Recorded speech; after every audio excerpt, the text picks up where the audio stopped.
Hi అండి. రేపటి analysis చూసే ముందు ఫస్ట్ నిఫ్టీ 50 గురించి చూసేద్దాం. సో నిఫ్టీ 50ని అబ్జర్వేషన్ చేసే ముందు మనము ఎగ్జాక్ట్గా ఇక్కడ చూస్తే 1 డే టైం ఫ్రేమ్లో మనకి ఎప్పుడైతే 25,000 లెవెల్ బ్రేక్ అయిందో అక్కడి నుంచి కూడా మనకి కొద్దిగా మనం ఏవైతే రెసిస్టెన్స్ లెవెల్స్ నిన్న డిస్కషన్ చేసామో అక్కడి వరకు వెళ్ళి కూడా రివర్సల్ వచ్చింది అండ్ కింద సపోర్ట్ని తీసుకొని కూడా మనకి వస్తూ ఉంది. సో మనం 15 మినిట్స్ టైం ఫ్రేమ్లోకి అసలు ట్రేడ్ ఎక్కడ ఈరోజు మనకి ఎగ్జిక్యూట్ చేసుకోవడానికి ఉంది అనే ఛాన్స్ చూసినట్టయితే ఎగ్జాక్ట్గా ఎప్పుడైతే మనకి 25,200 లెవెల్ టు అబోవ్ ఈరోజు గ్యాప్ అప్ ఓపెన్ అయింది ఎగ్జాక్ట్గా.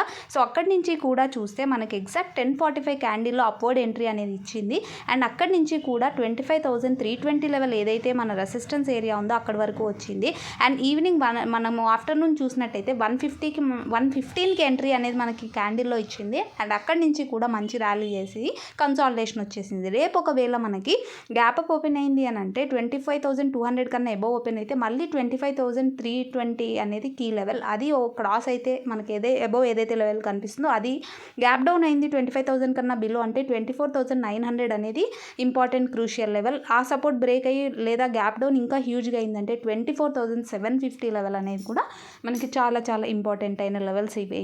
ఈ లెవెల్స్ అనేవి కీ లెవెల్స్. సో దీనికన్నా ఇంకా మనకి గ్యాప్ డౌన్ అయితే మాత్రం వెయిట్ చేసి ఎంట్రీ ప్లాన్ తీసుకోవాలి. సో ఈరోజు 2 ఎంట్రీస్, అప్వర్డ్ ఎంట్రీ 1 టైం ఇచ్చింది, డౌన్వర్డ్ ఎంట్రీ 1 టైం, అంటే 2 టైమ్స్ ట్రేడ్ తీసుకోవడానికి ఛాన్స్ అయితే ఈరోజు మనకు ఉండింది. సో హుండై స్టాక్ ఏదైతే మనకు ఉండిందో అది ఇంకా రీటెస్ట్ కాలేదు. రీటెస్ట్ అయినప్పుడు మాత్రమే ఎంట్రీ తీసుకోండి. ఈరోజు ఎగ్జాక్ట్గా 3% ర్యాలీ అయితే చేసింది, బట్ మనం ఎంట్రీ తీసుకోవడానికి ఛాన్స్ అయితే హుండైలో ఇంకా లేదు.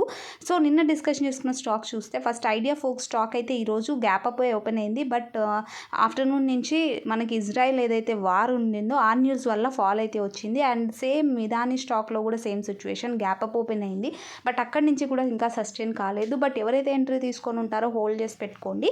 అండ్ నెక్స్ట్ రేపటి స్టాక్స్ మనం చూసినట్టయితే మోతిలాల్ ఆస్వాల్ స్టాక్లో మనం చూస్తే ఎగ్జాక్ట్ సపోర్ట్ ఏరియా నుంచి మొమెంటం స్టార్ట్ అయింది. అప్వర్డ్ లెవెల్స్ ఏవైతే కనిపిస్తున్నాయో మన టార్గెట్ అయితే అవుతాయి.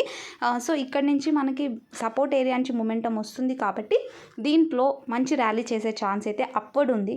50 to 60 పాయింట్స్ అబోవ్ ర్యాలీ చేసే ఛాన్స్ ఉంది. అబోవ్ లెవెల్స్ ఏవైతే ఉన్నాయో అవి చాలా key levels. So second stock చూసుకున్నట్టయితే JK Lakshmi cement limited stock.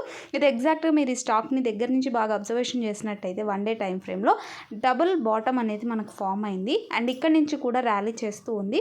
Volume కూడా చూడండి బుల్లిష్గా ఉంది. సో దీంట్లో మనం ఎంట్రీ తీసుకుంటే అబోవ్ లెవెల్ ఏదైతే కనిపిస్తుందో అదే మన టార్గెట్ అయితే అవుతుంది. సో ఈ స్టాక్స్ అన్నీ కూడా మీరు యాడ్ చేసుకోండి. ఇవన్నీ కూడా ఓన్లీ ఎడ్యుకేషన్ పర్పస్ మాత్రమే. మీరు ఓన్ అనాలిసిస్ చేసుకొని ఎంట్రీ ప్లాన్ తీసుకోవడానికి అయితే ట్రై చేయండి. సో ఈ స్టాక్ కూడా, ఈ 2 స్టాక్స్ని యాడ్ చేసి వాచ్ చేయండి, లేదా ఎంట్రీ తీసుకోవాలనుకుంటే అనాలిసిస్ చేసి ఎంట్రీ అయితే తీసుకోండి. సో ఇవి ఈరోజు మన Nifty and stocks. So thank you so much for watching my videos.